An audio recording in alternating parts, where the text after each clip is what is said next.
Hello friends, you are welcome to edu search. June 2022 की Vision IAS की magazine का second topic आज हम डिस्कस करेंगे, जो कि जुडिशियल अकाउंटेबिलिटी से रिलेटेड है। उसको डिस्कस करने से पहले आप ये एक क्वेश्चन एमसीक्यू ट्राई कीजिएगा, जिस तरीके का यूपीएससी में पूछा जाता है। So consider the following statements about judicial accountability. Judicial accountability, first statement है इसका, Madras high court became the first state to publish state judiciary performance annual report. Second है इसका, judicial accountability is a judicial philosophy holding that the courts can and should go beyond the applicable law to consider broader societal implications of its decisions. तो इन दोनों में से कौन सा correct है, आपको ये बताना है। ओनली वन या ओनली टू, बोथ या फिर none. So you have to solve this question, और इसके क्वेश्चन के बारे में जो भी इंफॉर्मेशन हो सकती है वो इंफॉर्मेशन आपको हमारे इस पूरे वीडियो में मिलेगी, और उसको देखने के बाद आप इसको ईजिली सॉल्व कर पाएंगे। तो चलो हम अपना डिस्कशन स्टार्ट करते हैं। जुडिशियल अकाउंटेबिलिटी ये न्यूज़ में क्यों है? Recently the Orissa high court became the first in the country to publish an annual report that gives insights into the performance of the state's judiciary. यानी कि स्टेट की judiciary का जो परफॉर्मेंस है उसके बारे में वार्षिक report, annual report Orissa high court ने पब्लिश की है। तो ये फर्स्ट कंट्री में ऐसा करने वाला स्टेट हाई कोर्ट बन गया है। ठीक है, अब हम आगे चलते हैं, जुडिशियल अकाउंटेबिलिटी को समझते हैं कि जुडिशियल अकाउंटेबिलिटी का मतलब होता क्या है।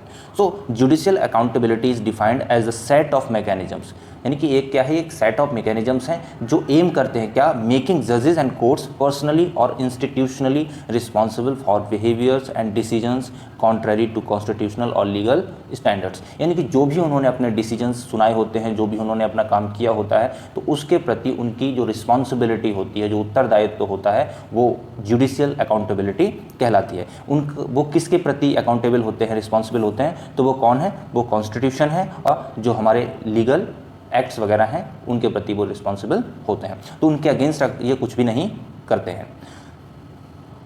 नेक्स्ट पॉइंट है, constitution follows the principle of separation of power. Principle of separation of power, separation of power हमारे इंडिया में बहुत खूबसूरती के साथ अडॉप्ट किया गया है। वो आपकी लेजिस्लेचर है, एग्जीक्यूटिव है और जुडिशरी है, तीनों के पावर्स को अलग अलग डिस्ट्रीब्यूट किया गया है और डिफाइन किया गया है। कोई भी एक दूसरे के काम में इंटरफेयर जब तक नहीं करती है तब तक कि कोई एक ऑर्गन हमारे सिस्टम का अपनी हद पार नहीं करता है। फॉर एग्जांपल, जुडिशरी अपना काम करती है और लेजिस्लेचर अपना काम करती है। अगर ऐसा कोई कानून लेजिस्लेचर बना देती है जो कि हमारे फंडामेंटल स्ट्रक्चर को, यानी कि जो हमारा मौलिक ढांचा है कंट्री का, वो अगर अफेक्ट होता है तो उस कंडीशन में जुडिशरी इंटरफियर करेगी लेजिस्लेचर में, अदरवाइज नहीं करती है। तो इस तरीके से इंडिया में सेपरेशन ऑफ पावर को बहुत अच्छी तरीके से अडॉप्ट किया गया है। उसके बाद हम देखते हैं, however being the protector of fundamental rights, जैसा कि सबको पता है कि जो हमारे यहाँ सुप्रीम कोर्ट है, हाई कोर्ट्स हैं, ये फंडामेंटल राइट्स को प्रोटेक्ट करते हैं आर्टिकल 32 और आर्टिकल 226 के तहत। आर्टिकल 32 जो रिलेटेड है वो सुप्रीम कोर्ट से है और 226 जो है वो हाई कोर्ट से है। सो इंटरप्रेटर ऑफ कॉन्स्टिट्यूशन, और ये जो कॉन्स्टिट्यूशन हमारा है, संविधान है, उसकी व्याख्या भी करते हैं। Judiciary is required to be independent. Judiciary को कैसा होना चाहिए? स्वतंत्र होना चाहिए, किसी पर डिपेंडेंट नहीं होना चाहिए, क्योंकि जब जुडिशरी स्वतंत्र होगी, इंडिपेंडेंट होगी, तो वो अपने डिसीजंस को बहुत अच्छे से सुना पाएगी और लोग उसकी रिस्पेक्ट करेंगे, जो कि बहुत ज़रूरी है। And outside influence of political and economic entities, तो आउटसाइड इन्फ्लुएंस उस पर बिल्कुल भी नहीं होना चाहिए, क्योंकि लोगों की जो अंतिम आस होती है, भरोसा होता है, जहां लोग देखते हैं वो हमारी जुडिशरी है। किसी पर विश्वास हो या ना हो, लेकिन लोगों को अंतिम रूप से जुडिशरी पर विश्वास अवश्य होता है, चाहे वो आपके लोअर कोर्ट्स हों, हाई कोर्ट्स हों या सुप्रीम कोर्ट हो। आगे देखते हैं। Under Article 235, Constitution provides for control of High Court over the subordinate judiciary, clearly indicating the provision of an effective mechanism to enforce accountability। यानी कि जो आर्टिकल 235 है उसमें क्लियरली मैंशनड है कि हाई कोर्ट का कंट्रोल सबॉर्डिनेट जुडिशरी पर होगा, और उसमें ये भी बिल्कुल इंडिकेट किया गया है, अच्छे से बताया गया है कि किस तरीके से जो सबॉर्डिनेट कोर्ट्स हैं वो अकाउंटेबिलिटी को इम्प्लीमेंट या एनफोर्स कर सकें।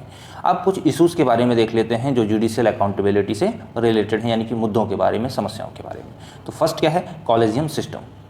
इसके बारे में तो कोई भी यूपीएससी की तैयारी कर रहा हो, प्रिपरेशन कर रहा हो, सबने सुना होगा, तो वही ये है। कॉलेजियम सिस्टम में क्या होता है कि जजेस को ही जजेस अपॉइंट करते हैं। इससे concentration of immense power in hands of जजेस, जजेस के हाथों में बहुत ज़्यादा पावर आ जाती है, यानी कि शक्ति का केंद्रीकरण हो जाता है, जिससे कि क्या प्रमोट होता है, नेपोटिज्म, भाई भतीजावाद प्रमोट होता है, and violate the principle of check and balances, जो कि जिस तरीके से सेपरेशन ऑफ पावर के बारे में अभी हमने डिस्कस किया और चेक एंड बैलेंसेस के बारे में, तो चेक एंड बैलेंसेस का जो सिस्टम है हमारा वो भी इससे अफेक्ट नेगेटिवली होता है। Conduct of judges. Judges have been alleged to have indulged in corruption. अब कई मामले ऐसे आए हैं कि जजेस को करप्शन में शामिल पाया गया है। इसके अलावा हमारे यहाँ सीधे तौर पर मना किया गया है कि कोई भी जज रिटायरमेंट के बाद किसी भी सरकारी पद पर आसीन नहीं हो सकता या किसी भी लाभ के पद पर आसीन नहीं हो सकता, लेकिन इन कानूनों के बावजूद भी कई मामले ऐसे देखे गए हैं, तो एक ये भी इशू उठ के आता है। उसके बाद है in house functioning, opacity in the functioning of judiciary. ये ट्रांसपेरेंसी का अपोजिट वर्ड है, ओपेसिटी। तो किस में एलोकेशन ऑफ केसेस का मामला हो, यानी कि किस जज को किस बेंच को कौन सा केस देना है, इसके भी मुद्दे सामने आते रहते हैं कि इसमें भी ट्रांसपेरेंसी नहीं है। उसके बाद है जुडिशियल अपॉइंटमेंट। जुडिशियल अपॉइंटमेंट का मामला है कि किसको नियुक्त करना है, कहाँ पे नियुक्त करना है, किस जगह भेजना है, तो इसमें भी घालमेल और अपारदर्शिता देखने को मिलती है। डिसिप्लिनरी एक्शंस, यानी कि जो अनुशासनात्मक कार्रवाई है वो भी कभी कभी ऐसा पाया जाता है कि ये केवल बदले की भावना से इसका इस्तेमाल किया गया है। नेक्स्ट पॉइंट है इंफॉर्मेशन एसिमेट्री, यानी कि जो जुडिशरी है उसको वर्चुअली आरटीआई एक्ट से बाहर रखा गया है। So this restricting access to information which further hinders process of holding जजेस अकाउंटेबल फॉर देयर एक्शंस, यानी कि अपने कार्यों के प्रति वो अकाउंटेबल नहीं है, आरटीआई एक्ट के दायरे में नहीं आते। हालांकि हमारे चीफ जस्टिस ऑफ इंडिया ने एक बार बोला था कि हम जो जुडिशरी यानी कि सुप्रीम कोर्ट है उनका जो ऑफिस है सीजीआई का, वो आरटीआई एक्ट के अंतर्गत आता है, बट वर्चुअली वो नहीं आता है, ऐसा इसमें दिया गया है। उसके बाद है judicial overreach.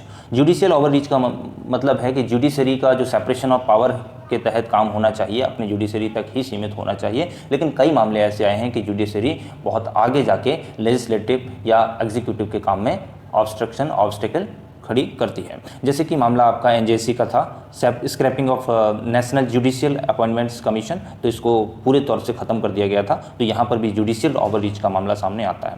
And after that pendency, cases के बारे में कौन नहीं जानता है इंडिया में कि कितने ज़्यादा केसेस पेंडिंग में हैं। यहाँ पे दे रखा है एक डेटा, बहुत ही इंपॉर्टेंट डेटा है, दैट इज़ 4.5 करोड़, कितने टोटल 4.5 करोड़, यानी कि 4.5 करोड़ मामले पेंडिंग में हैं। ये डेटा तो बिल्कुल आपको घोल के पी लेना चाहिए, यानी कि रट लेना चाहिए, क्योंकि अगर आपके एग्जाम में आता है और इस तरीके के आप डेटा डालते हो तो ऑब्वियसली एंड डेफिनेटली आपको अच्छे मार्क्स मिलते हैं।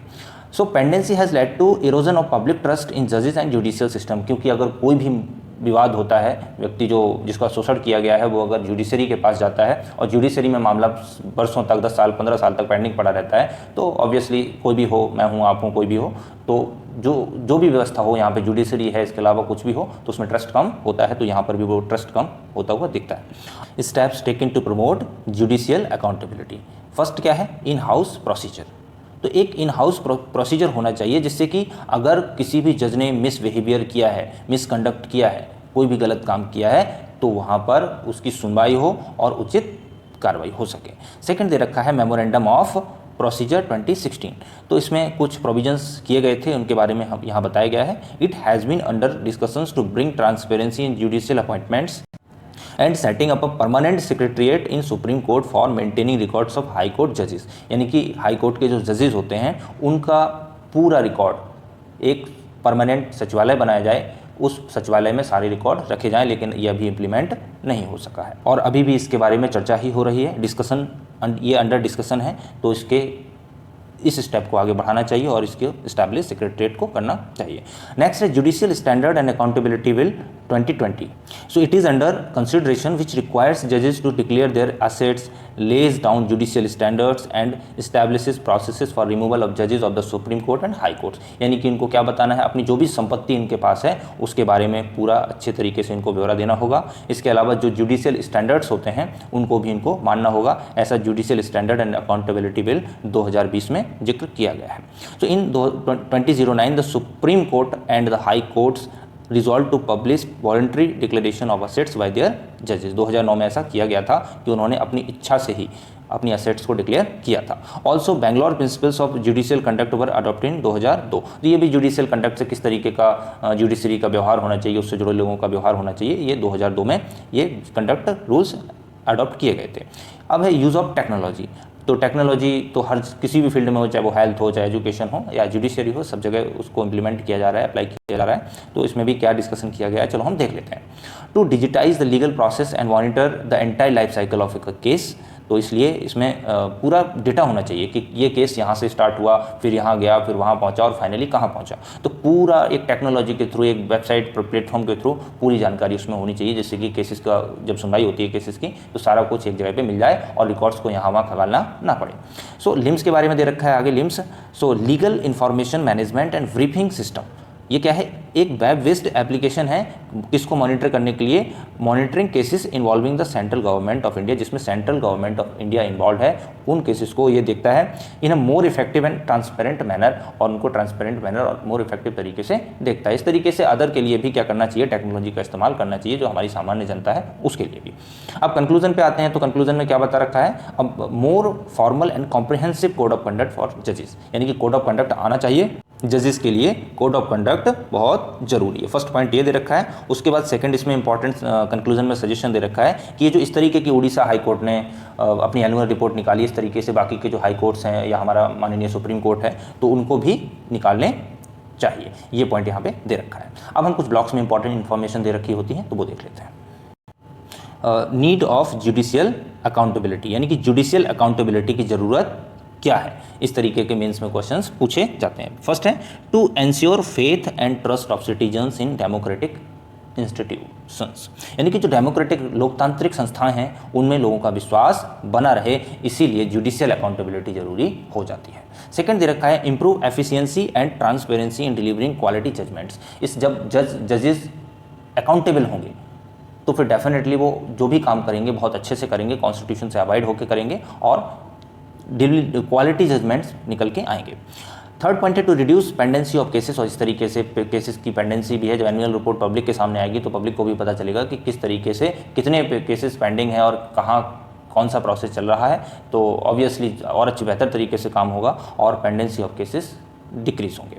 फोर्थ पॉइंट है lack of effective mechanisms to enforce accountability of supreme court, यानी कि वही बात की गई है कि अकाउंटेबिलिटी सुप्रीम कोर्ट की भी बढ़ेगी और मामले अच्छी तरीके से उनकी सुनवाई हो सकेगी। जुडिशियल इंडिपेंडेंस और जुडिशियल अकाउंटेबिलिटी के बारे में अंतर बताया गया है। जुडिशियल इंडिपेंडेंस का सीधा सा मतलब होता है कि वो किसी भी ऑर्गन पर डिपेंडेंट ना हो, अपनी स्वतंत्र तरीके से काम कर सके, केवल इतना ही मतलब होता है। बल्कि जुडिशियल अकाउंटेबिलिटी का मतलब होता है कि कोई भी काम अगर किसी भी कोर्ट के द्वारा किया जा रहा है तो उस काम के प्रति उसका जो उत्तरदायित्व है वो जुडिशियल अकाउंटेबिलिटी कहलाती है। So this is the basic difference and यही इसमें पूरा एक्सप्लेन किया गया है। सो आई होप कि आपको ये टॉपिक बहुत अच्छे तरीके से, आसान तरीके से मैंने समझाने की कोशिश की है, तो समझ में आया होगा। So thank you very much, और अगर अच्छा लगा हो तो चैनल को सब्सक्राइब करें एंड लाइक करें।